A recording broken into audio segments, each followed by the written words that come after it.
মুহাম্মাদের কালেমা দাওয়াত ছাড়বি কিনা।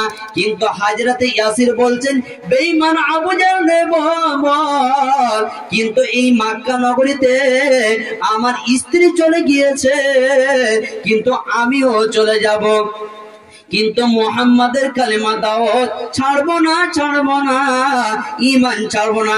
দুই দিকে দুইটা ঘোড়াকে তাড়িয়ে দেওয়া হলো, কিন্তু তারা ঈমান ছাড়লো না, তাদের জান চলে গেল। হযরতে ইয়াসির দুই খণ্ড হয়ে গেল, দুই দিকে দুইটা ঘোড়া চলে গেল, হযরতে ইয়াসির দুই খণ্ড হয়ে গেল, শাহাদাত বরণ করে নিল, কিন্তু তারা ঈমান ছাড়লো না, আল্লাহর প্রতি ঈমান ছাড়লো না। কেমন তাদের আমানা বিল্লাহ, তাদের কেমন ছিল আল্লাহর প্রতি ঈমান আনা। বন্ধুরে, আমাকে আপনাকে কেউ যদি বলে তোমার জান মেরে দিব, আল্লাহর প্রতি ঈমান ছাড়তে হবে। কিন্তু আমি আপনি যদি কেউ বলে 10 টাকার বিনিময়ে আপনাকে আমাকে ঈমান ছাড়তে হবে, আমি আপনি যেন প্রস্তুত হয়ে যাব। কিন্তু সেই সময় সাহাবাবর্গরে তাদের জান চলে গিয়েছে বন্ধুরে, কিন্তু তারা ঈমান ছাড়েননি, তারা শাহাদাত বরণ করেছে, তারা মুত্তাকি হয়ে গিয়েছে, কিন্তু তারা ঈমান ছাড়েননি, ঈমান ছাড়েননি। তারা মুহাম্মাদের কালেমা দাওয়াত ছাড়েননি। তাহলে 1 নম্বরে কি করতে হবে? আল্লাহর প্রতি ঈমান আনতে হবে। দেখো কেমন ঈমান এনেছে আমার নবীর সাহাবারা, দেখো কেমন ঈমান এনেছে নবীর সাহাবারা। হযরত বেলাল এনেছে ঈমান, হযরত বেলাল এনেছে ঈমান, কত কষ্ট করে মরুভূমি গরম বালুতে তাজা রক্ত ঝরে, তবু বেলাল ছাড়েনি ঈমান, ওরে লা ইলাহা ইল্লাল্লাহ। দেখো কেমন ঈমান এনেছে আমার নবীর সাহাবারা। হযরত বেলাল এনেছে ঈমান, হযরত বেলাল এনেছে ঈমান, কত কষ্ট করে মরুভূমি গরম পানিতে তাজা রক্ত ঝরে, তবু বেলাল ছাড়েনি ঈমান, ওরে লা ইলাহা ইল্লাল্লাহ। দেখো কেমন ঈমান এনেছে আমার নবীর সাহাবারা। হযরত খাব্বাব এনেছে ঈমান, কত কষ্ট করে কাফেররা পাথর ছুঁড়ে বুকে আঘাত করে, পিছন দিকে তাকালে পারে দেখা যায় সিনা। দেখো কেমন ঈমান এনেছে আমার নবীর সাহাবারা, দেখো কেমন ঈমান এনেছে আমার নবীর সাহাবারা। তো আল্লাহ তাবারক তাআলা বলছেন 1 নম্বরে মান আমানা বিল্লাহ।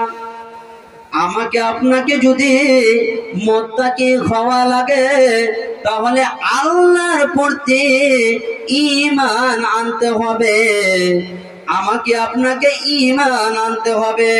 আমি আপনি সেই আল্লাহ তাবারক তাআলার প্রতি যদি ঈমান না আনি, তাহলে কখনো মুত্তাকি হতে পারবো না, জান্নাতে যেতে পারবো না। ভাইরা আমার, বন্ধুরা আমার, আমাকে আপনাকে 1 নম্বরে আল্লাহর প্রতি ঈমান আনতে হবে। 2 নম্বরে বলছে আল্লাহ তাবারক তাআলা ওয়াল ইয়াউমিল আখিরে, কিয়ামতের উপরে, পরকালের উপরে, আখিরাতের উপরে ঈমান আনতে হবে। যদি মুত্তাকি হতে চায় তাহলে আখিরাতের প্রতি মানে পরকালকে বিশ্বাস করে ঈমান আনতে হবে।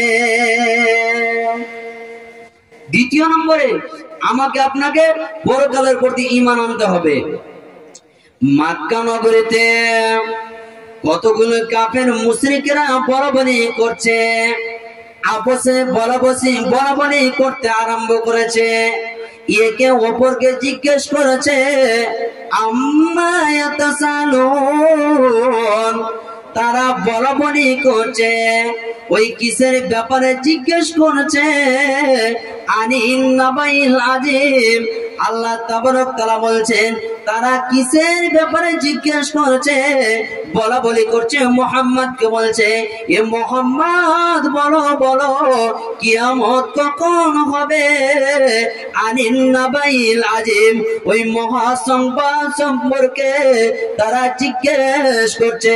মুহাম্মদকে বলছে আল্লাহ তাবারক তাআলা কি বলছেন, এ মুহাম্মদ তাদেরকে বলে দাও আল্লাযী হুম ফীহি মুখতালিফুন, তারা যেন কিয়ামতকে নিয়ে, তারা যেন এই সংবাদকে নিয়ে আপসের মধ্যে যেন ইখতিলাফ না করে। কিয়ামত অচিরেই হবে, কিয়ামত হবেই হবে, এটা কারো বলার ক্ষমতা নাই, মানুষের বলার ক্ষমতা নাই, এটা আল্লাহ তাবারক তাআলা নির্ধারিত করেছে। আল্লাহ তাবারক তাআলা বলেন ইন্না ইয়াউমাল ফাসলি কানা মিকাতা, একদিন কিয়ামত হবে, কিয়ামতকে নির্ধারিত করেছে। আখিরাত অনুষ্ঠিত হবে, আখিরাত হবেই হবে। মানুষে যদি মুত্তাকি হতে চাও তাহলে কি করতে হবে, আখিরাতের প্রতি আমাকে আপনাকে যেন ঈমান আনতে হবে।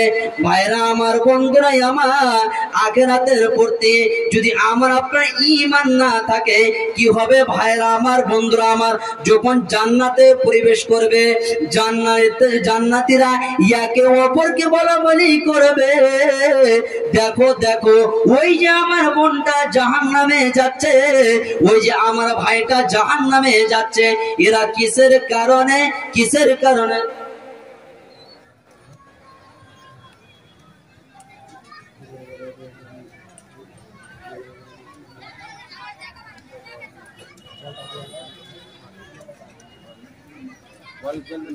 তো বলতে চাচ্ছিলাম এই মসজিদ কেন্দ্রিক বলার অনেক কিছু ছিল,